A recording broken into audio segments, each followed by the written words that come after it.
À la rentrée de septembre, en Indre-et-Loire, 90 écoles sur les 410 du département rebasculeront sur un rythme à 4 jours.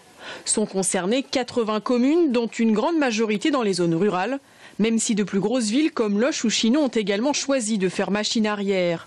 Jean-Luc Dupont, maire de Chinon depuis 2014, y était lui largement favorable. Nous, ça change beaucoup en organisation du temps scolaire. Ça va considérablement soulager le travail de nos ATSEM, dans les écoles maternelles notamment, puisque ça permet d'avoir un rythme linéaire et de ne plus avoir ces à-coups liés au TAP.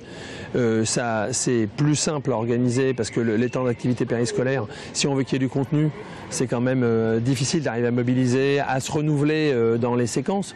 Vous ne pouvez pas proposer la même thématique tous les ans aux mêmes élèves, il faut arriver à trouver. Et que dire du facteur financier? Pour une ville comme Chinon, une année de TAP équivalait à 100 000 €.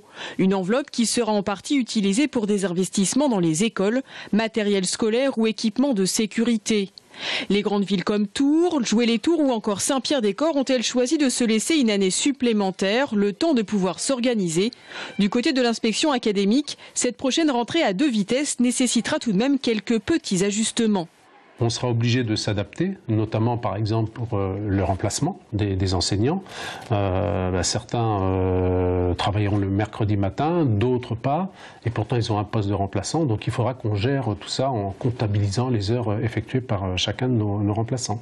À noter enfin que pour revenir à la semaine de 4 jours, les communes devaient impérativement respecter certains critères, consensus avec le conseil d'école ou encore tracer des transports scolaires et durée de la pause méridienne inchangée.